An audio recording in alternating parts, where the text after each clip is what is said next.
네, 하루의 경제 주식 마무리 경주마 시작하겠습니다. 2025년 첫 주식시장 거래를 마쳤습니다. 코스피 코스닥이 엇갈린 혼조세를 나타내면서 첫날 성적표는 썩 마음에 들지는 않습니다. 자, 그래도 눈길을 끄는 섹터들 곳곳에서 보였죠. 특히 오늘은 로봇 섹터가 상당히 뜨거웠습니다. 경주마에서 새해 첫날의 주식시장 모습들 조목조목 짚어보도록 하겠습니다. 어서 나오십시오. 그래서 자, 2025년 첫 거래일 이건희 대표님. 네. 코스피 같은 경우는 방향성을 좀 잡는 게 좀 어려워 보였어요. 왔다 갔다 상승 하락을 좀 반복하는 모습이었는데 오늘 장 어떻게 보셨습니까? 오늘 아마 대부분 전문가들이 예측했던 대로 대형주는 힘이 없고 중소형주가 좀 강한 시장이 됐다고 보시면 되고요.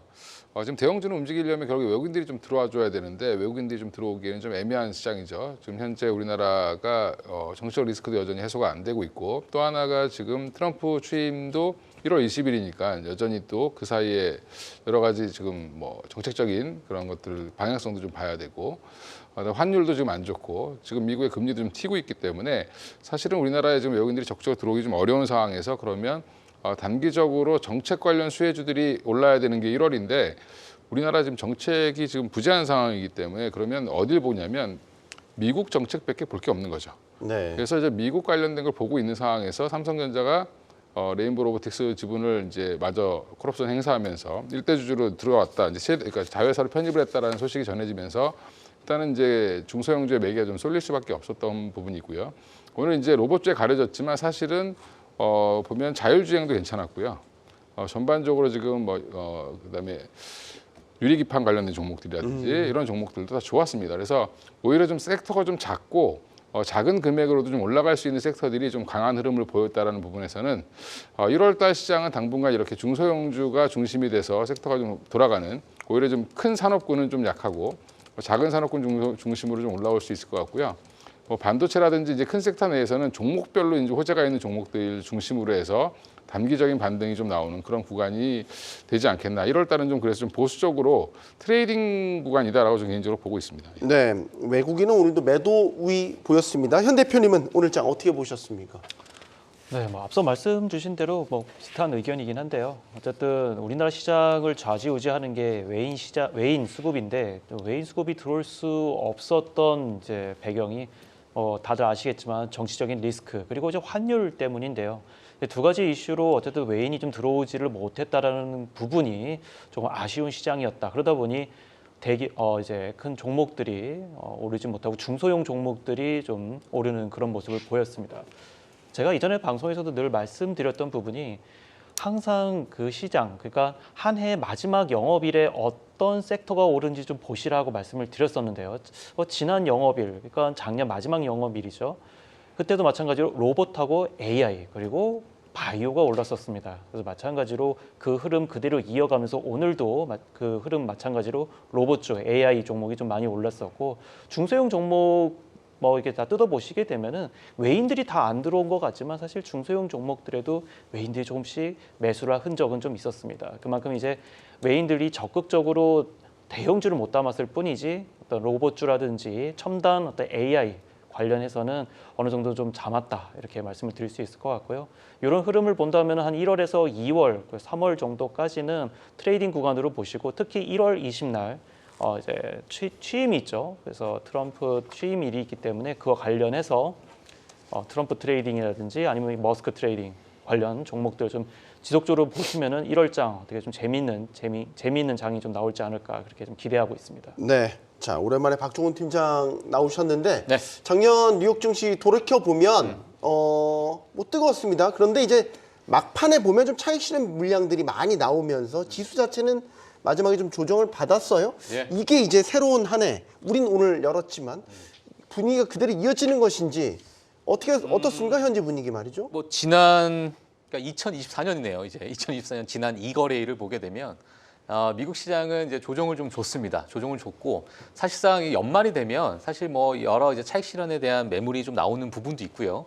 세금에 관련된 이야기, 여러 가지 어떤 요인들로 인해서 일부 변동성은 그렇게 크진 않지만 네. 일부 매도 물량이 좀 나올 수 있는 그런 상황인데 우리가 이제 뭐 미국 시장을 특히나 좀 보게 되면 산타랠리에 대한 이야기가 좀 많이 있잖아요. 근데 네. 이 산타랠리가 교과서적으로 보게 되면 이번 1월 3일까지가 산타랠리입니다. 예, 그렇기 때문에 그렇군요. 예, 그래서 뭐 이번 금요일까지죠. 예, 금요일까지 좀 보게 되면 미국 시장이 어느 정도의 좀 반등을 보이거나 아니면 여전히 강한 소비나 여러 가지 경제 지표를 우리가 보게 되면서 사실상 지금 국내에서는 많은 불확실성이 좀 있다 보니까 지금 미국 시장에 일부 조정이 좀 있었지만 그 부분을 다시 좀 회복하는 그런 구간에서 국내 시장에서도 연관이 되어 있는 많은 섹터군들이 다시 또 반등을 보일 수 있는 그런 여건도 분명히 저는 있다라고 보여져서 지금 미국 시장 같은 경우 지금 선물 시장을 참 잠시 보니까 또 0.5% 정도 또 상승을 하고 있는 그런 모습이에요. 네. 그렇기 때문에 이번 미국 시장을 한번 바라보시면서 연초에 어떤 그 분위기적인 부분을 우리가 조금 체크를 해봐야 될 것 같고 앞서서 이 대표님께서 말씀해 주셨지만은 지금 트럼프 행정부가 이제 20일 이후로 이제 정식적으로 출범이 되기 때문에 그 안에 여러 정책적인 변화 그리고 일론 머스크의 여러 어떤 행보 뭐 이런 부분에서 산업 전체적인 어떤 흐름이 좀 보일 것으로 보여집니다. 오늘 뭐 로봇 섹터가 국내 시장에는 좋은 흐름을 보였지만 지금의 휴머노이드에 관련된 여러 기대감이 분명히 있기 때문에 그 부분에 대해서 한번 뒤에 가서 또 말씀드리도록 하겠습니다. 네, 자 오늘 저희가 좀 주로 다뤄보려고 하는 섹터가 있습니다. 로봇인데 이유가 있습니다. 오늘 대형주들은 전반적으로 좀 부진했지만 그 안에서도 섹터별로 보면 로봇 섹터가 굉장히 뜨거웠습니다. 이게 작년 말부터 좀 이제 언뜻 로봇 섹터가 두각을 보이기 시작하더니 확 또 타오르네요. 이유가 있습니까? 이 대표님. 근데 이게 약간 시계열이 좀 다르긴 한데 미국은 작년에 옵티머스 뭐 나오고 하면서 사실은 굉장히 좋았고요. 이제 피규어라든지 옵티머스가 등장하면서 이제 새로운 휴머노이드 로봇을 여는 게 아니냐. 물론 이제 이게 완성품이 나오기까지는 좀 시간이 더 걸리겠지만 지금 이제 어떻게 보면 실험실단에서 했던 부분들을 이제 보여준 거죠. 근데 거기에서 이제 깜짝 놀란 겁니다. 이제 로봇을 예전에 이제 그 기계공학 하시던 분들이 주로 만들었던 로봇들을 이제는 전자공학 하시는 분들이 해야 되고 또 거기에 이제 브레인은 이제 생성형 AI를 갖다 붙인 거죠. 어떻게 보면. 그래서 지금 이런 부분들이 부각이 작년에 미국에서 많이 됐는데 우리나라는 사실은 재작년에 23년도 1월 달이었는데 그때도 1월 달 아마 지금 레인보우 로보틱스 차트를 월봉으로 한번 펴보시면 23년도 1월 달에 폭등을 했습니다. 제가 왜 기억을 하냐면 제가 12월 달에 그걸 샀는데 갑자기 올라서 되게 기분이 좋았던. 예. 그래서 레인보우 로보틱스 2023년도에 저한테 굉장히 핫한 종목이었는데 네. 그 뒤로 이제 그때 지분을 이제 17% 좀 넘게 인수하면서 삼성전자가 레인보우 로보틱스에 지분을 투자했다. 그러면 앞으로 대장은 얘다라고 해서 막 잡아 당겼죠.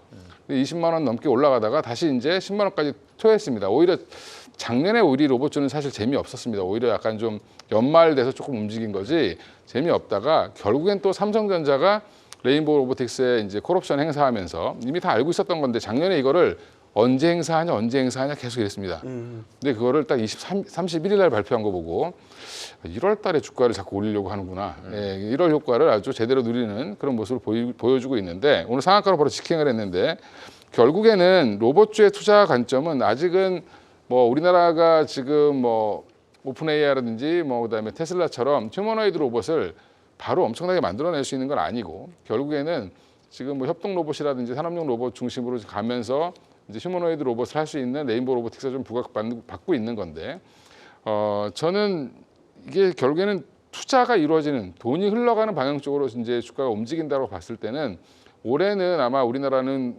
로봇이 생각보다 좋은 흐름 이어갈 가능성이 높다.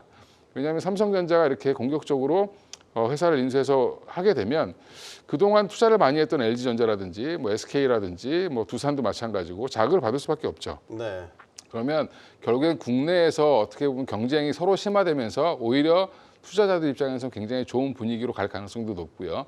그럼 관련된 밸류체인 뭐 감속기 기업부터 시작해서 그다음에 이제 산업용 로봇 기업 요즘에는 조선 배도 이제 뭐 용접도 로봇이 한다고 얘기가 나오곤 있는데 물론 이제 그게 될지 안 될지는 좀 지켜봐야 될 것 같지만 그런 부분들이 이제 결국에는 주가는 당장 돈을 버는 것도 중요하지만 돈을 벌 수 있을 것 같다, 이 산업이 커질 것 같다라고 할 때 가장 주가가 퍼포먼스가 좋기 때문에 올해 이게 일시적인 이벤트는 아니라고 생각하고 있고요. 네. 오히려 이게 좀 지속 상반기에는 좀 이게 핫한 이슈로 계속 작용할 가능성도 있다라고 보고 있습니다. 네. 자, 어쨌든 이 로봇 섹터가 현 대표님 뜨겁단 말이죠. 그렇죠. 이게 삼성전자가 움직였다라는 이게 모멘텀이 돼서 이런 건지 아니면 저번에 깔려 있던 로봇주에 대한 관심, 투자 열기 이런 것들이 지금 이제 샘솟기 시작하는 건지 이게 보는 관점에 따라서 좀 해석의 양상이 달라질 것 같아요.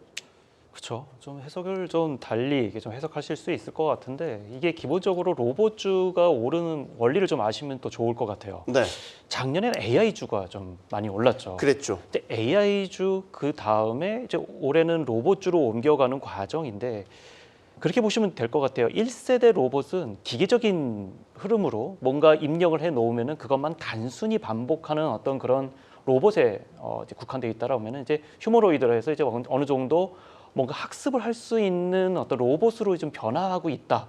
이제 그렇게 보시게 되면은 삼성전자 뭐 관련해서 또 엮어서 말씀을 또 드리면은 이제 삼성전자 반도체가 지속적으로 이제 매출이 나와야 되는데 로봇에 들어가는 반도체가 굉장히 많거든요. 그러니까 어쨌든 캐파를 많이 늘려놓고 반도체를 지속적으로 소비할 수 있는 시장을 좀 확충을 하겠다. 이런 의미로도 받아들일 수 있을 것 같기도 하고요. 작년에 AI 그리고 이어서 로봇에 들어가는 AI들은 반도체와 합작을 해서 뭔가 시너지 효과를 누릴 수 있지 않겠느냐. 그리고 어찌 보면은 삼성전자 주가하고도 조금은 연관이 있을 수 있겠다 정도로 좀 보시면 좋을 것 같고 올해 핫 키워드는 역시나 반도체 그리고 로봇, AI 이렇게 엮어서 보시면은 좀 더 투자하는데 도움이 되지 않을까 그렇게 좀 보고 있습니다. 뭔가 시장을 이끌어왔던 그 모멘텀의 양상이 바뀌면서 지금 로봇이 화두로 부상을 한 것 같은데 아직 속단하긴 이르고 미국은 어때요? 박지원 대표님 이게 사실 그 아까 옵티머스 이야기 잠깐 해주셨지만 테슬라가 분위기를 띄우고 있는 건 맞잖아요. 로봇에 대해서 예, 특히 그 일론 머스크가 또 일론 머스크가. 여러 또 이벤트들을 했지 않습니까? 예, 맞습니다. 요즘은 그냥 일론 머스크가 전 세계를 그냥 정말 뒤집어 놓는 것 같아요. 저는 개인적으로 그렇게 보고 있는데, 네. 지금 뭐 오늘 최근에 로봇에 관련해서 휴머노이드, 뭐 지금 미국에서도 정말 좀 핫한 또 주제로 지속적으로 나오고 있는 상황이고, 사실상 왜 휴머노이드냐, 뭐 이런 이야기가 좀 나오게 되면 우리가 인간이 지금까지 살면서 디자인해 놓은 여러 가지 규격이나 아니면 어떤 뭐 이 사이즈 이런 부분에 가장 적합하게 갈 수 있는 게 휴머노이드다 보니까 그 적용 범위가 정말 광범위한 거거든요, 사실상. 네. 물론 이 휴머노이드를 통해서 산업용이나 협동 로봇으로 우리가 일단 1차적으로 2025년 말 또는 2026년 초에는 옵티머스가 일부 기업들에게 선별적으로 먼저 공개가 될 것이다. 자, 이러한 이야기가 좀 나오고 있는 상황이고 이게 만약에 상용화가 되면 뭐 우리가 보게 되면 가격적으로 봤을 때도 한 2천만 원 수준으로 우리가 접근을 할 수 있다. 이런 이야기가 좀 나오게 되면서 결국에는 그 AI라는 것 자체가 소프트웨어로서 결국에는 하드웨어 종착점이 어디냐라고 봤을 때는 로봇으로 우리가 다 귀결되는 그러한 상황인 거죠. 자, 그러다 보니까 지금 일론 머스크가 지난 연말부터 로봇택시 이벤트도 있었죠. 자율주행 그리고 우주 항공에 관련돼서 그 젓가락으로 이렇게 로봇 이게 뭐죠? 로켓을 잡는 발사체. 예, 뭐 그러한 부분. 그리고 휴머노이드 또한 뭐 지금 일론 머스크가 또 하고 있는 뉴럴링크 뭐 여러 이러한 이번 부분에서 생각보다 그러한 시점이 좀 앞당겨질 것이 아니냐라는 것이 지금 시장 월가에서는 좀 보고 있는 상황입니다. 물론 자율주행도 오늘 주제는 아니지만 자율주행도 마찬가지로 로봇택시를 통해서 일부 저가형 모델로 통해서 그 시점이 일부 앞당겨지는 것이 아니냐. 지금 휴머노이드도 마찬가지로 그런 이야기가 좀 나오고 있는 상황이에요. 그러다 보니까 오늘도 마찬가지로 우리가 결국에는 가야 될 종착점은 결국 AI를 가장 크게 발현할 수 있는 그런 종착점 자체가 로봇 산업이 아니겠느냐. 이러한 기대감이 국내 시장은 크게 뭐 들떴던 것 같고요. 그리고 전체적으로 봤을 때 글로벌 시장도 휴머노이드에 대한 그런 기대감이 상당히 높다. 이렇게 좀 말씀드리고 싶습니다. 물론 주식이란 게 꿈과 기대를 먹고 무럭무럭 자라나는 꿈나무 같은 역할을 하기도 하지만 네. 그래도 눈에 보이는 뭔가 실적이 있어야 되잖아요. 맞습니다. 예. 없잖아요. 냉정하게 그래서 우리가 너무 이걸 앞서가는 거 아닌가 사실 경계도 하게 돼요. 이 재작년에 로봇주가 확 타올랐다가 사실 작년에 주가 측면 보면 많이 또 빠졌었고 그래서 괜히 지금 우리가 너무 앞서가서 정말 이 자칫 잘못된 판단 미스를 하는 게 아닌가라는 걱정도 되는데. 일단 지금 뭐 여러 가지 걱정 지금 이제 좋은 것만 딱 그러니까 우리가 지금 좋은 것만 좋은 자꾸 말씀드렸는데 얘기하니까 나쁜 거를 말씀드리면 네, 나쁜 거 얘기해 주세요. 예. 작년에 이제 협동 로봇 하면 제일 잘하는 게 일본의 화낙이라는 회사인데 네. 그 회사 실적이 엄청나게 부러졌습니다. 그 중국으로 이제 많이 수출했던 물량들이 이제 줄어들면서 이제 실적이 꺾어졌고요. 그게 네. 이제 우리나라 어떻게 보면 레인보우 로보틱스가 재작년에 굉장히 협동 로봇 삼성 라인에 일부 깔았다고 해서 막 주가가 올라가다가 부러지게 된 계기도 환하게 실적이 안 좋으면서 부러졌거든요. 네. 예, 그러면서 이제 아마 다 두산 로보틱스 상장했을 때 무슨 얘기를 했냐면 우리 내년이면 영업이 흑자로 전환돼라고 얘기했는데 전환 못 시켰죠. 예, 그만큼 이제 지금 협동 로봇 시장도 중국의 진출이 굉장히 활발하기 때문에 우리나라 기업들이 그걸 치고 들어갈 수 있는 이런 부분들이 시장은 좀 여전히 열악하다라는 부분이고요. 그러면 우리가 제조업 강국이기 때문에 우리 자체 내에서만 해소할 수 있어도 사실은 시장은 커질 수 있습니다. 그리고 또 그 외에 이제 인도라든지 새로운 시장을 뚫으면 사실은 가능할 가능성도 있는데 그 부분도 여전히 조금 좀 확인은 필요하죠. 지금은 당장 협동 로봇 시장이 커질 걸로 봤던 것들이 예측이 다 틀렸고 2023년, 24년도에 좋아질 걸로 봤는데 오히려 실적은 더 안 좋아졌고 생각보다 성장률도 낮았습니다. 근데 지금 그럼에도 불구하고 삼성전자가 지분 인수를 했다라는 거는 미래 먹거리로 찍었다라는 거죠. 그러니까 그런 이제 어떻게 보면 큰 자본력이 들어와서 이 시장을 활성화시키고 돈을 투입해 줘야 사실 돈 못 벌 때 돈 잘 버는 모기업이 존재해 주면 사실은 이 사업을 좀 중장기로 끌고 가면서 나중에는 이제 그거를 꿈을 현실화시킨다라고 보면 그거에 이제 시장은 이제 환호하고 있다라고 보시면 될 것 같고요. 그리고 이제 중간중간에 이슈가 좀 부족할 때쯤 되면 또 일론 머스크가 또 한마디씩 해주겠죠. 예, 그리고 또 이제 뭐 지금 전 세계적으로 휴머노이드 로봇이 연말로 가면 갈수록 계속 뭐가 공개가 되고 새로운 것들이 나올 텐데 그런 거에 또 모멘텀을 또 받을 수 있기 때문에 아직은 실적 기반으로 가기보다는 이슈와 모멘텀 그다음에 자금의 흐름, 투자금이 얼마큼 들어오느냐 뭐 삼성전자에서 이렇게 투자를 했는데 향후에 레인보우 로보틱스에 인수만 해놓고 아무것도 안 하더라. 그러면 또 빠지겠죠. 그러니까 뭔가 프로젝트들이 계속 나와야 되고 산발적으로 이제 툭툭 나오는 거 가지고는 안 될 것 같고요. 꾸준히 이제 큰 로드맵을 좀 보여주는 게 가장 중요할 것 같고 오늘은 이제 상한가를 바로 직행을 했지만 삼성전자가 레인보우 인수해서 로드맵이 어떻게 나올지 여부를 아마 시장에서는 되게 촉각을 곤두세우고 볼 겁니다. 그래서 그게 진짜 돈이 될지 안 될지 여부를 또 시장은 또 판단을 할 텐데 그런 부분에서는 다른 이제 기업들은 그럼 오늘 덩달아 올라왔는데 저는 사실은 덩달아 올라왔다고 보고 있거든요. 네. 예, 물론 각 회사들 다 좋은 회사들이지만 덩달아 올라온 거는 삼성이 이렇게 했으니까 우리한테도 기회가 올 거야. 뭐 많은 자금들이 들어올 거야라는 기대감이 한꺼번에 붙으면서 좀 올랐다. 그래서 뭐 내일은 좀 뭐 쉬어갈 수도 있겠죠. 그렇지만 이제 궁극적으로 로봇 산업을 좀 보긴 해야 된다. 왜냐하면 결국엔 이제 우리가 AI 발전 과정을 보면 지금 생성형 AI가 다 완성된 것 같지만 완성된 게 아니고 여전히 멀티모달을 하기 위해서는 사람의 눈처럼 볼 수 있는 사람이 학습하는 거랑 똑같은 걸로 학습할 수 있는 학습 도구가 필요한데 그게 사실은 로봇이라고 얘기를 하고 있습니다. 네. 휴머노이드 로봇이 그래서 오히려 로봇이 만들어지면 AI가 더 발전하는 그런 형태로 서로 이제 시너지를 낼 수 있기 때문에 그 부분까지 확장된다라고 하면 생각보다 좀 큰 산업이 될 수도 있으니까 항상 관심을 좀 가지셔야 된다. 뭐 주가 측면은 좀 다른 면이 있겠지만 변동성은 클 수 있습니다. 여전히 숫자는 안 나오니까. 숫자는 안 나오는데 분명히 우리가 그 향후 이제 비전과 장기 성장성에 대한 기대를 가질 만은 하다. 참 판단하기 투자 관점에서 판단하기가 어렵죠. 어렵네요. 네. 네. 이것도 맞는 것 같고 저것도 맞는 것 같은데 어떤 선택을 내리겠습니까? 그러니까 판단 기준을 뭘로 잡아야 되겠습니까? 선결 조건이라고 할까요? 내가 만약에 지금 로봇주에 투자를 한다라고 한다면 이걸 보고 이걸 확인하고 들어가자. 그런 조건을 제시할 게 있으세요? 이 양분에서 한 두 가지 정도로 좀 크게 보시면 좋을 것 같아요. 네. 일단 이제 주식이라는 것 자체가 일단은 영업이익 그리고 그 종목의 어떤 기대감 이 두 가지를 가지고 이제 주가가 형성이 되긴 하는데요. 이제 그러다 보니까 기대감은 있으나 이 종목 섹터의 영업이익이 나오지 않게 되면은 주가가 올라가지는 않겠죠. 그래서 뭔가 투자를 하시게 된다라면은 이 섹터에 과연 영업이익이 어느 정도 붙어주느냐, 정말 이 섹터, 이 종목이 돈을 벌고는 있는가. 물론 이제 로봇 산업 자체가 지금 당장 돈을 많이 벌고 뭔가 그런 퀀텀 점프를 할 수 있는 그런 시기는 좀 다소 좀 이르기는 하지만 그래도 경향성이 적자가 좀 줄어들고 있는가. 이런 부분을 좀 체크를 하시면서 가는 것이 좋겠다라는 걸 첫 번째로 좀 말씀을 드리고 싶고요. 네. 두 번째는 어쨌든 대규모 투자가 지속적으로 좀 붙어줘야 된다는 좀 생각을 좀 해보게 됩니다. 일단 첫 번째로 지금 삼성전자가 레인보우 로보틱스 대규모의 투자가 이제 들어가기 시작을 하는데요. 모두 아시다시피 LG전자도 마찬가지고요.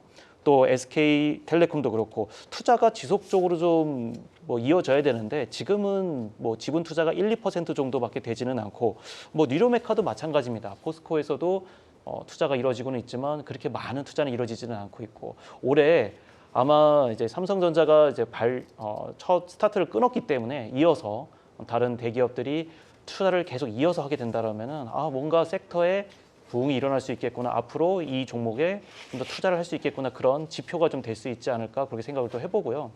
또 앞으로 지속적으로 이제 로봇주가 좀 더 관심을 갖는 게 작년에 드론이 갑자기 뜨지 않았습니까? 네. 그렇죠.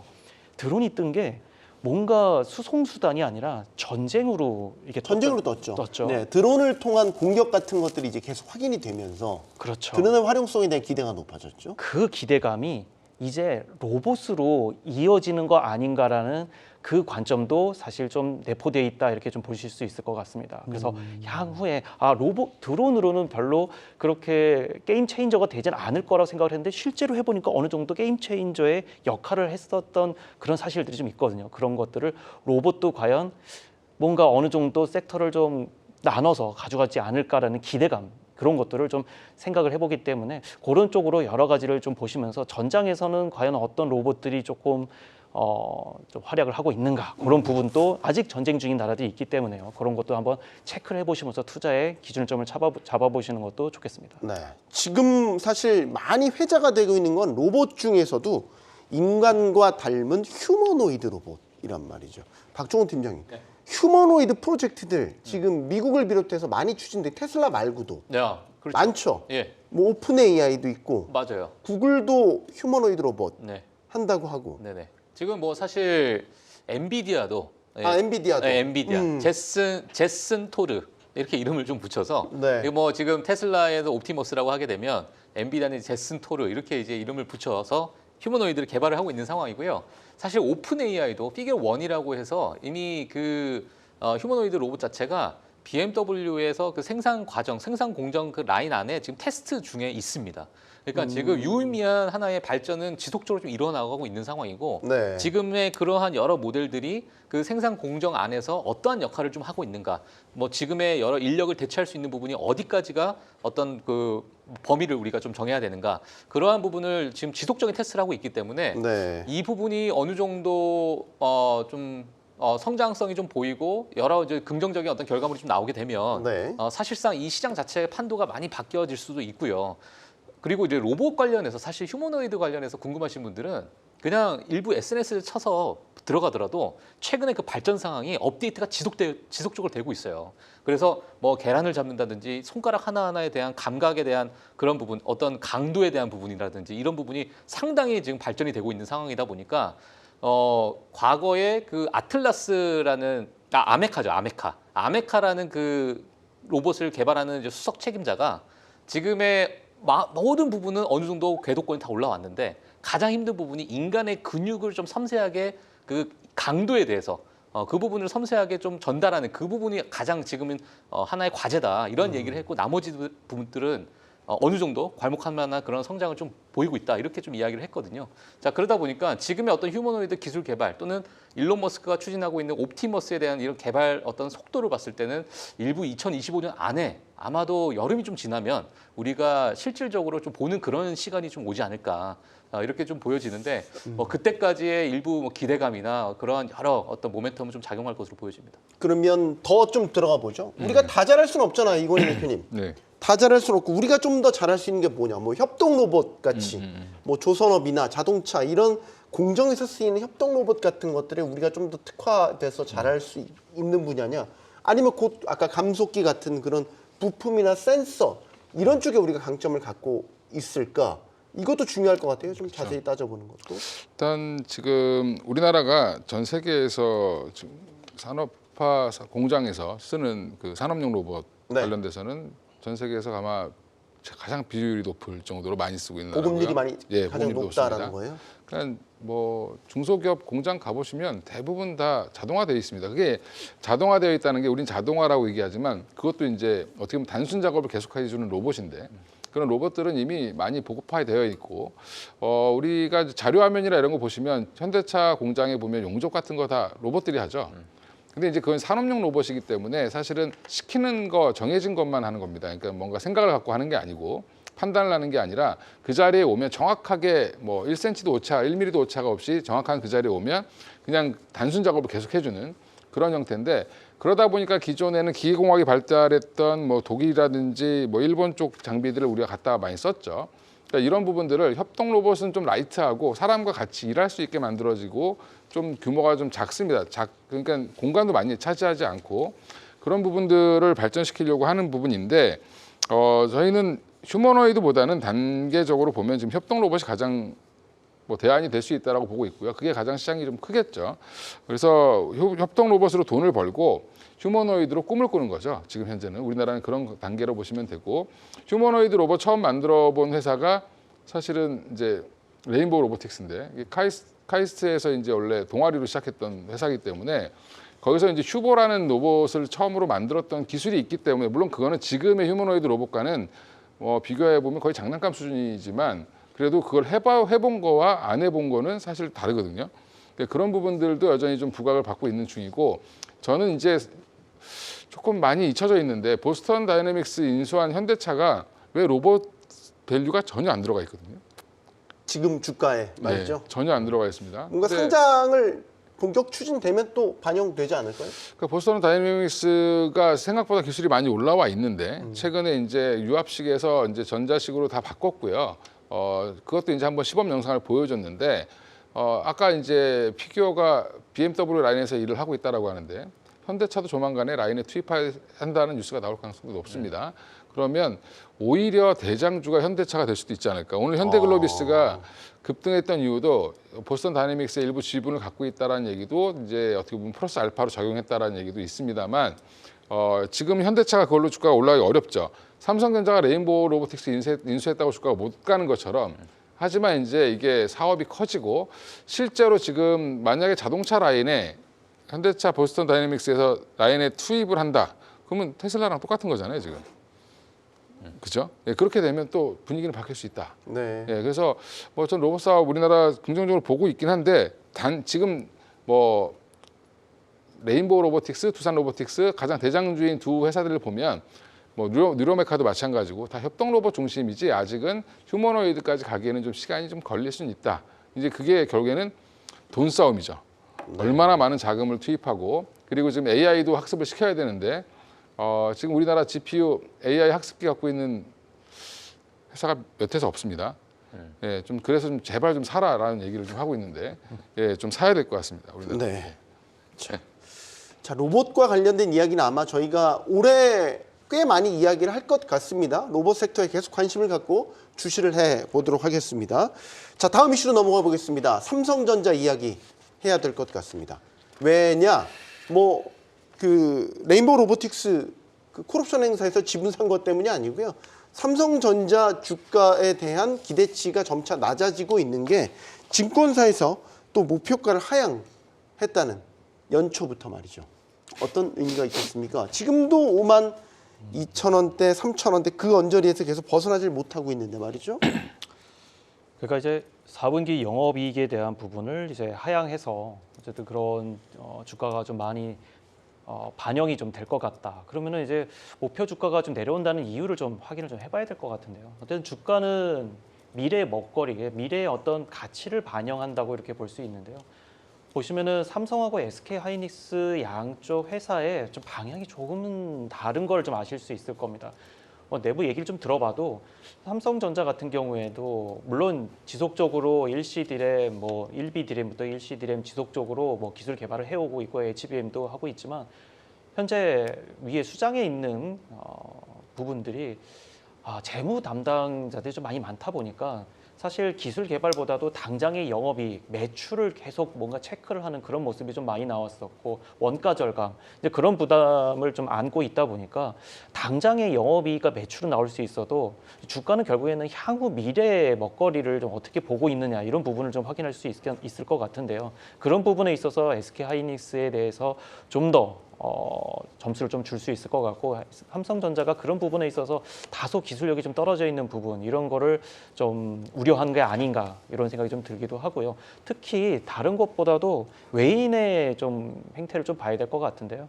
삼성전자 자체로도 물론 문제가 좀 있지만 어쨌든 삼성전자 자체가 워낙 우리나라의 비중을 많이 차지하고 있기 때문에 우리나라 지수를 좀 내리는 데 있어서 삼성전자를 또 매도하는 게 지금은 제일 효율적이거든요. 그게 좀 효율적이라는 표현을 말씀드리기가 조금 좀 안타깝기는 한데 네. 어쨌든 삼성공화국이지 않습니까? 이제 그런 네. 부분에 있어서 외인들의 어떤 파생 상품에 대한 어떤 그런 장난질 이런 것도 조금은 영향을 좀 줄 수 있는 그런 삼성전자의 매도세다 이렇게 좀 말씀드릴 수 있을 것 같고요. 어쨌든 뭐 목표가가 계속 줄 하향하고는 있지만 그래도 이제 바닥은 거의 또 다다른 것 같고요. 또 HBM 같은 경우에도 12단 지속적으로 기술력을 좀 끌어올리고 있기 때문에 이런 부분까지 확인하신다면 저평가된 흐름으로 좀 봐야 되지 않을까 이제 보고 있습니다. 사실 작년 초까지만 해도 감산 기조였다가 업사이클로 들어선 지 얼마 안 됐는데 이건희 대표님 예. 왜 금방 이렇게 업황부진에 대한 이야기가 나올까? 반도체 사이클 주기라는 게 사실 최소 1년 이상은 가야 될 것 같은데 그렇죠. 그래서 사실 지금 전반적으로 그 주가에 반영되고 있는 것 아닙니까? 그러니까- 레거시 반도체에 대한 부분. 예, 그러니까 HBM이 만약에 이렇게 부각되지 않았다라고 하면 삼성전자 주가는 아마 더 좋게 좀 더 끌고 올라가다가 그 다음에 조정이 좀 늦게 나왔을 텐데 조정이 빨리 나온 이유가 사실 HBM 때문에 그런 거죠.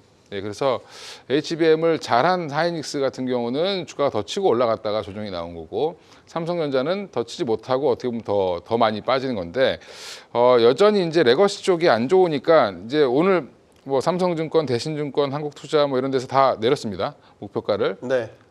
애널리스트 입장에서는 이럴 때 빨리 내려놔야죠. 예, 안 그러면 본인들이 욕먹을 것 같으니까 빨리 내려놓는 거고 또 이제 올라간다라고 하면 또 따라 올리는 겁니다. 원래 그게 어쩔 수 없는 거고요. 그분이 이제 그걸 이제 어떻게 풀어서 얘기하냐라는 건데 4분기 영업 이익 안 좋아질 것 같고 수정치 좀 낮아질 것 같고 1분기도 안 좋을 것 같고 2분기는 봐야 될 것 같고 하반기는 좋아질 겁니다라고 얘기를 대부분 하죠. 그래서 지금 상반기까지는 여전히 실적으로 올라오긴 좀 어려울 것 같고요. 근데 저는 오히려 삼성전자 지금 다시 봐야 된다. 거꾸로 나올 만한 악재는 거의 다 나왔고요. 지금 주가를 바닥을 잡아주는 거는 자사주 매입으로 잡아주고 있고 또 하나가 지금 잊어버리고 있는 것들이 하나가 있는데 브로드컴 때문에 요즘에 난리였잖아요. 미국이 한때. 네. 브로드컴이 지금 ASIC 반도체 만든다고 하는데 야식 반도체 만든다고 하는데 어디다 주문 넣죠? TSMC에다 넣어야 될 텐데 TSMC에 넣으면은 바로 만들어줄 수 있을까요? 못 만들어주죠. 지금 TSMC 줄 서 있는 빅테크가 5개가 있습니다. 애플, 엔비디아, 메타, 알파벳, 테슬라.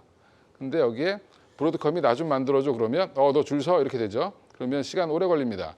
그러면 오히려 삼성전자와의 지금 접근을 할 가능성이 더 높다라고 보고 있고 일부에서 지금 그런 얘기들이 나오고 있는데 아직 기사화는 안 되고 있지만 여전히 이제 삼성전자의 뭐 HBM4도 공정이 베이스 다이가 결국에는 베이스 다이를 하나 더 추가로 만들어야 되는데 그것도 사실은 이 파운드리를 할 수 있는 삼성한테 굉장히 유리하고요. 거기에 또 하나가 이제 만약에 브로드컴이 주요 고객사가 된다. 네.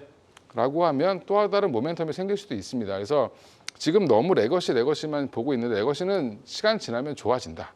사이클은 한번 꺾였지만 하반기에 다시 좋아진다라고 보고 있기 때문에 그러면 저는 오히려 한 1분기 이후에는 주가가 생각보다 빠르게 반등할 가능성도 있다고 보고 있습니다. 그래서 너무 지금 나쁘게만 항상 이게 제일 안 좋다고 욕하고 사람들이 막 침뱉고 이럴 때가 바닥입니다.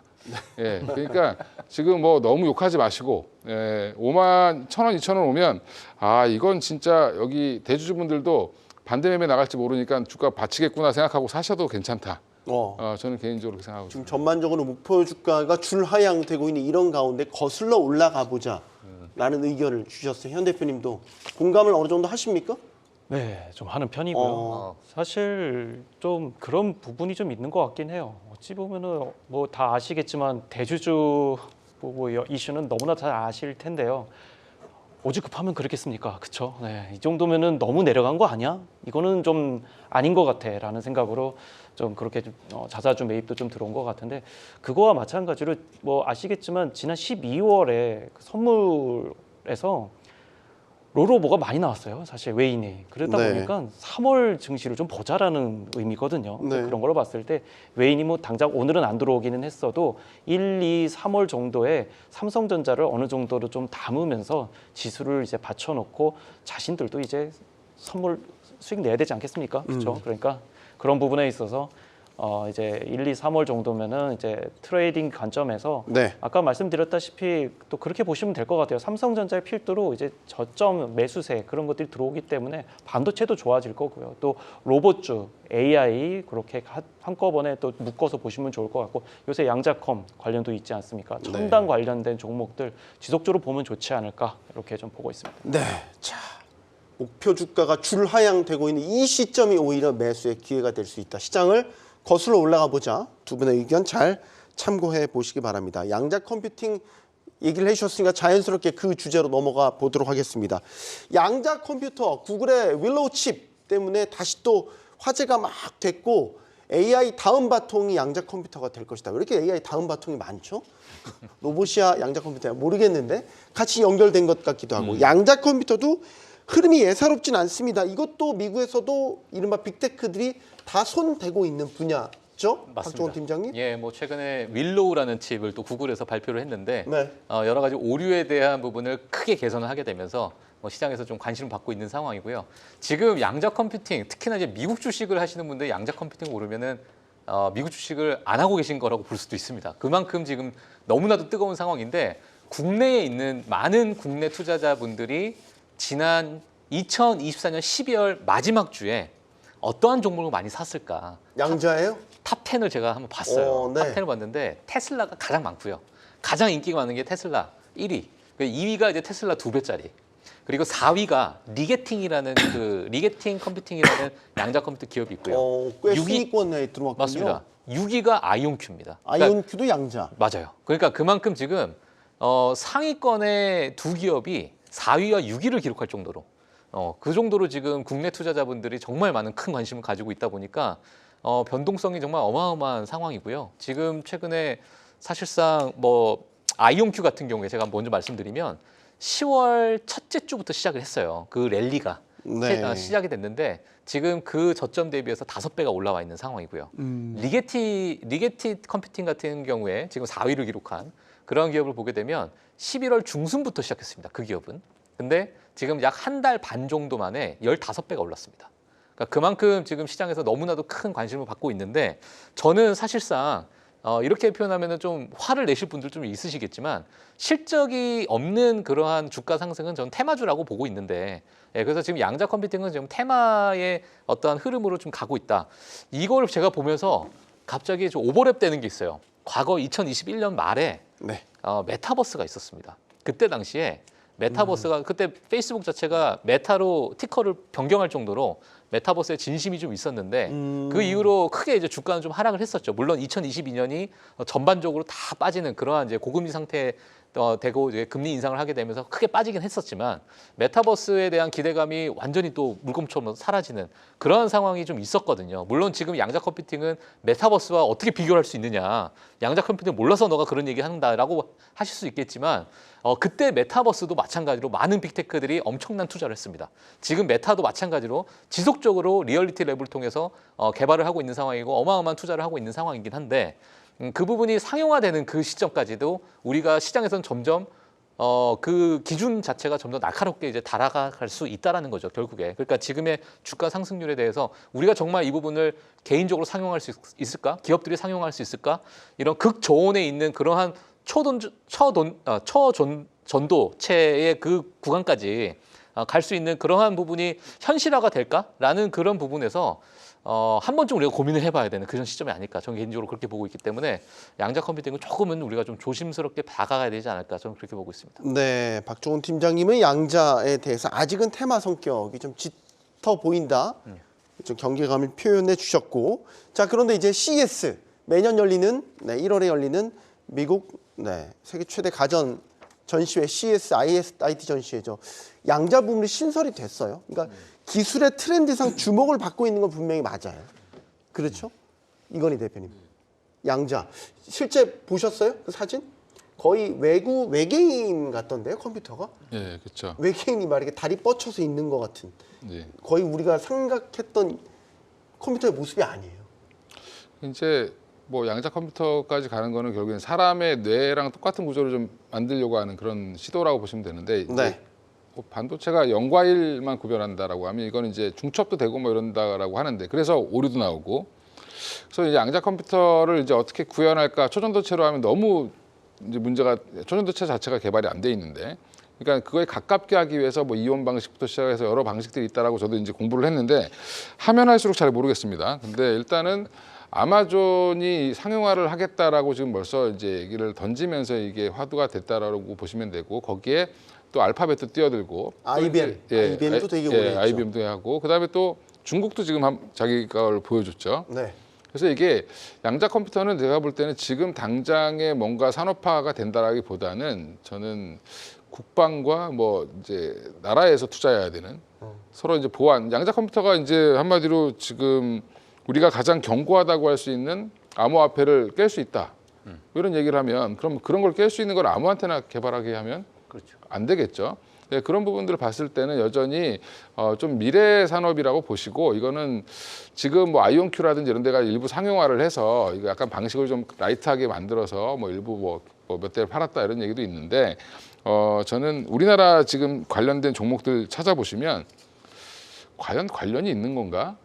라는 종목들이 더 많고요. 네. 우리나라 지금 늦게 시작했습니다. 2000년 넘어서 시작을 했기 때문에 우리나라는 이제 그 초보 단계인데 제가 알기로는 큐비치라고 하는 단위가 있는데 이거 지금 우리나라 5개까지 만들어 봤다라고 얘기하거든요.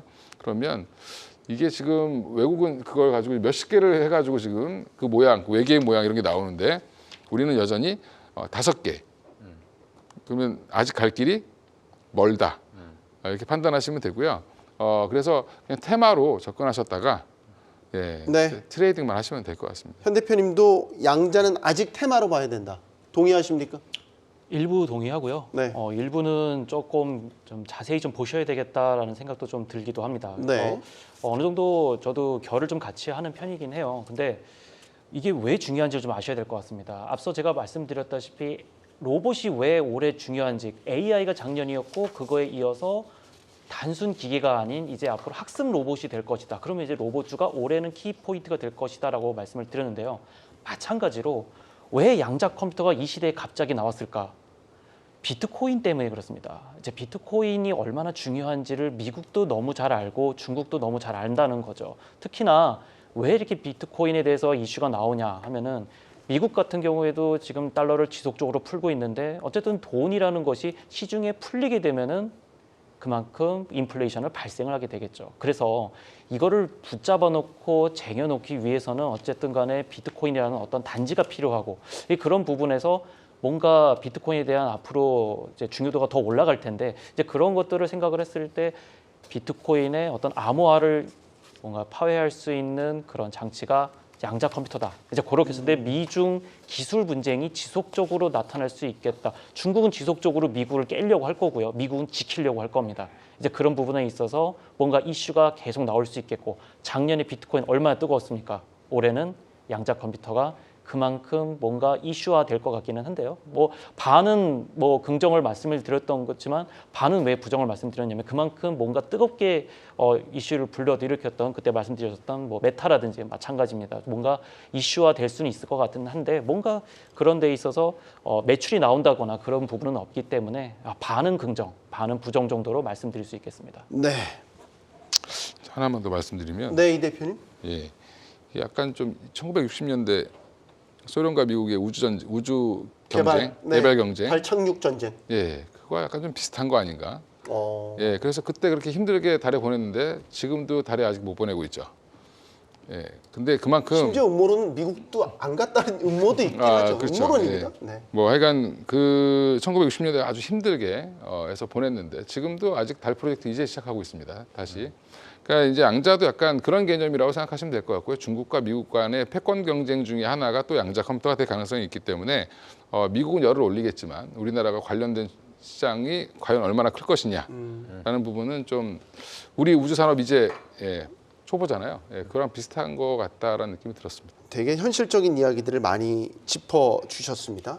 자, 오늘 마지막 이슈는 진짜 현실적인 이야기입니다. 환율입니다. 환율을 짚는 이유는 우리 증시 입장에서 외국인 수급이 언제 돌아올까라는 아주 기반, 전제 조건이 되기 때문이죠. 환율이 가라앉진 않아요.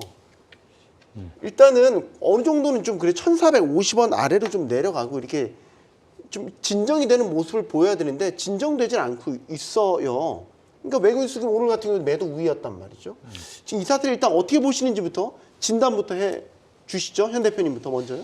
일단 다른 것보다도 이제 트럼프 이슈가 좀 당연히 있을 것 같고요. 그리고 연기금 딱 두 가지로 좀 간략하게 좀 말씀을 드릴 수 있을 것 같아요. 첫 번째 이제 트럼프 관련해서 이제 어쨌든 강달러, 요새 지금 어쨌든 달러가 강세가 이어지고 있기 때문에 그리고 또 원화는 약세로 이루어지고 있고 이제 그런 부분에 있어서 어쩔 수 없이 이제 오르는 부분도 있겠지만 저는 또 그런 다른 부분도 생각을 해봐야 될 것 같아요. 연기금 이제 매수 부분이 어쨌든 해외 투자를 정말 많이 하지 않습니까? 요새. 네. 그러니까 그냥 매수를 하는 게 아니라 어쨌든 달러를 바꿔서 나가기 때문에 그만큼 달러 유출이 많고 그거에 대해서 어쨌든 원달러 환율이 오를 수 있는 요건이 또 그런 것도 많이 요인을 한다라는 거죠. 근데 뭐 일단 여러 요인이 있지 않겠습니까? 지금 오르는 이유는 정치적인 불안도 있겠고요. 네. 근데 이제 제일 궁금해하신 건 앞으로 어떻게 될 거냐 이제 그 부분을 되게 고민을 많이 하실 텐데 과거에 트럼프 1기 때 아마 기억을 하실지 모르겠어요. 그때 오히려 트럼프 당선인이 되고 나서 강달러 기조로 갈 거라 생각을 했는데 사실 원달러는 안정세를 취하고 오히려 주변국들 특히 한국, 대만, 일본들에게 환율 조작국이라고 계속 뭐라고 했단 말이죠. 그러면서 원화 강세를 좀 해야 된다. 왜 그러냐면은 수출을 해야 되는데 미국이 뭔가 계속 수출을 해야 되는데 그러면 환율 경쟁이 되질 않기 때문에 그런 부분에 있어서 오히려 사실 원달러 환율이 안정이 됐던 그런 시기가 있었습니다. 좀 아이러니하죠 생각보다. 이번에도 그럴 가능성이 또 있다라는 점 또한 한 번 더 생각을 해봐야 되겠고요. 두 번째는 이제 연기금이 해외 투자한 부분이 이젠 어느 정도 이제 돌아와야 되지 않을까라는 그런 생각이 좀 들기도 합니다. 선진지수 상대 강도라는 게 또 이제 신흥지수 상대 강도라는 있는데 이제 어쨌든 신흥지수 상대 강도가 최하위라는 거 그런 거 생각했을 때 우리나라, 브라질, 인도 쪽으로 뭔가 이제 투자가 이제 지속적으로 이어지게 된다면은 연기금도 이제 들어와야 될 것 같고요. 네. 그런 부분을 생각을 한다면은 환율이 어느 정도 좀 안정이 되지 않을까. 그래서 지금보다는 좀 다소 누그러지는 1,300 후반 또는 1,400 초반 정도는 내려가지 않을까. 그렇게 보고 있습니다. 그럼 1,400 초반대까지 만약에 떨어진다는 시나리오 아래 네. 외국인 수급도 돌아오겠습니까? 기조적으로 말이죠. 그렇죠. 일단은 뭐 원화 강세가 좀 돌아선다라는 분위기, 이제 약세에서 강세로 좀 돌아선다는 신호가 나오면 아마 외국인들은 그때부터 매수가 적극적으로 들어올 가능성이 높다라고 보고 있고요. 네. 아마 바텀 픽싱을 그때부터 본격적으로 할 걸로 보고 1,600원 얘기하시는 분들도 계시고 뭐 1,560원 얘기하시는 분들도 계시고 이런 분들 계시는 거 보니까 거의 다 온 것 같습니다. 예. 이런 댕기 하면 꼭 거의 다 왔다. 예, 그렇죠. 예, 뭐 유가 뭐 200불 간다, 120불 가면 한 200불 간다 이런 얘기 꼭 나오죠. 네. 그러고 나면 한 130불, 150불에 꺾이더라고요 보면. 예, 이게 대부분 좀 지금 추세로 보면 뭐 1,500원을 일시적으로 찍을 수는 있겠지만 네. 고점은 거의 다 왔다라고 보고 있고요. 국내 정치 리스크 해소되면 한 30, 40원 빠질 거고 네. 또 이제 뭐 미국 트럼프 취임하고 나면 미국 금리 좀 내려오면 좀 더 달러 강세 약간 약해지면서 또 한 1,400원 밑으로 또 하회할 수도 있다라고 보고 있습니다. 실제 트럼프가 취임하면 예. 그렇게 지금 막 칼 휘두를 것처럼 그랬다가 또 의외로 싱겁게 그냥 괜찮네라고 만약 정책 강도가 약해질 수 있다 이런 전망도 있어요. 미국 현지에서 나오죠. 예. 뭐 지금 사실 어찌 보면은 자국 기업 우선주의 자체가 미국에 있는 기업들에 대한 수출도를 높이기 위한 여러 가지 정책적인 방향인데 네. 지금 강달러 자체는 부담이 될 수밖에 없고요. 이런 부분은 이제 외환 당국과 같이 협업을 통해서 일부 개입이 좀 들어갈 수도 있는 여건이 있는데 이 대표님이 아까 말씀하신 제가 자칫하면 제가 1,500원 얘기할 뻔했는데 제가 오늘 얘기 안 하도록 하겠습니다. 네. 참. 그러니까 우리가 너무 지레 겁먹을 네. 필요는 없을 것 같아요. 분명히 그냥 있는 그대로 보고 만약에 닥치는 대로 대응을 해도 되는데 그렇죠. 우리는 이제 여러 뭐 이것도 힘들 것이다 그런 나쁜 조건들만 다 모아가지고 한 번에 그냥 뻥. 그 삼성전자랑 비슷한 거죠. 이제 안 좋을 때는 계속 안 좋은 것만 보이는 거고요. 그러다가 이제 또 갑자기 반색하면 언제 가느냐는 듯이 또 바뀌죠. 이게 항상 원래 약간 시장은 좀 극단적인 경향이 있기 때문에 그런데 저는 그냥 어느 정도 1,500원을 일시적으로 찍더라도 이제 거의 다 왔다. 뭐 이제 떨어질 일만 남았다고 보고 있습니다. 자, 지금 지수가 말이에요. 코스피가 이제 오늘 2,400 회복 못했어요. 지수 전망을 마지막으로 좀 여쭤볼게요. 일단 2,400은 회복해야 되는 건 당연한 거고 어디까지 이제 우리가 상저하고냐 상고하저냐 꼭 이 시점이 되면 이제 지수 전망을 여쭤보니까 네. 의뢰했던 것처럼 그렇죠. 네, 의견을 좀 듣겠습니다. 네, 뭐 두 가지로 말씀드릴게요. 뭐 상저하고 뭐 이렇게 점점 올라가는 그런 지수 형태라고 보시면 좋을 것 같고요. 어쨌든 지금 지수 자체가 뭐 지수를 뭐 차트를 꼭 맹신하는 거는 아니지만 현재 월봉으로 보셔도 아마 아실 겁니다. 지금 저평가 구간이고요. 뭐 주봉 다 어떤 차트를 돌려봐도 다 저평가 구간인 걸 아실 겁니다. 이제 외인이 다 빠져나가면 다 빠져나가고 특히 단기 자금하고 이제 장기 자금이 있는데 외인이 단기 자금 특히 펀드 이제 자금들이 많이 묶여 있는 상태에서 어쨌든 헤지 펀드들이 단기로 왔다 갔다 하는 흐름만 있을 뿐 중장기로 가는 어떤 해외 자금들은 그대로 묶여 있다는 걸 아마 좀 잘 아실 겁니다. 그래서 지금 단기적으로 빠져나가는 외인에 너무 눈을 좀 현혹되지 마시고요. 이제 저평가돼 있는 어떤 종목들을 잘 담으시면서 가면 좋지 않을까. 그래서 2,400 곧 회복하고 2,500 다시 올라가면서 상저하고 이렇게 네. 한번 보도록 하겠습니다. 상저하고 이 대표님 상고하고는 안 되겠습니까? 이게 코스피 3,000포인트가 딱 되면 우리 PBR 기준으로 딱 한 배 정도가 된다고 그러더라고요. 네. 한 배 정도가 돼야 사실은 그냥 장부가치 대로 평가받는 거니까 그렇죠. 올해 3,000포인트 기대해봐도 예, 좋겠습니다. 갈 수도 있다라고 보고 있고요. 예, 1분기 바닥 확인 과정이 좀 필요할 것 같고 저는 오히려 2분기부터는 추세 상승이 나올 수도 있다라고 보고 있습니다. 그래서 저렇게 긍정적으로 얘기하니까 사람들이 좀 이상하게 생각하시더라고요. 아니에요. 왜요? 네.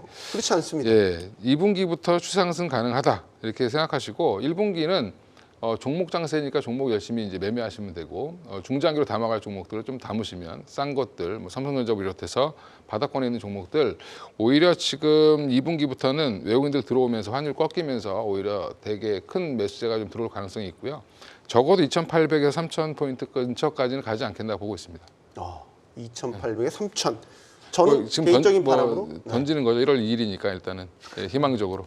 3,000포인트 박팀장님 3,000. 네. 그냥 된다고 얘기하세요. 그냥. 뭐 된다고 봅니다. 네, 그렇죠. 된다고 예. 믿고 가는 거죠. 예, 예. 사실 이 말에도 힘이 의지가 담겨 있습니다. 의지가 있어야 또 그 예. 숫자를 달성하는 데 노력을 하죠. 저도 한 30초만 뭐 시간 될까요? 됩니다. 예. 지금 사실상 중국과 한국 같은 경우에 글로벌적으로 이머징 국가 자체가 엄청나게 저평가되어 있는 거 맞습니다. 과거의 여러 트렌드를 이제 어떤 사이클을 보게 되면 지금 미국의 어떤 사이클과 지금 한국의 여러 사이클의 어떤 방향을 과거의 역사적으로 흐름을 봤을 때 지금 한국 자체가 엄청나게 저평가되어 있는 것은 맞아요. 그리고 지금의 현 상태에서 많은 악재들이 많이 국내에 많이 반영이 됐기 때문에 여러 그런 부분도 지금 시장에서 보고 있는 상황이고요. 지금 월가에서도 마찬가지로 이머징 국가에 대한 여러 매수 타이밍을 많이 이야기가 지금 나오고 있는 상황이거든요. 물론 그 부분은 중국 부양책이나 한국에 대한 여러 그런 부분 때문에 시장에서 많은 긍정적으로 지금 보고 있는 상황이다. 이렇게 말씀드리고 싶습니다. 알겠습니다. 자, 역사적으로 그 저점까지 떨어진 국내 증시 상황입니다. 올해는 소원해 봅니다. 가진 악재들을 다 떨쳐내고 제대로 된 가치 평가를 받기를 말이죠.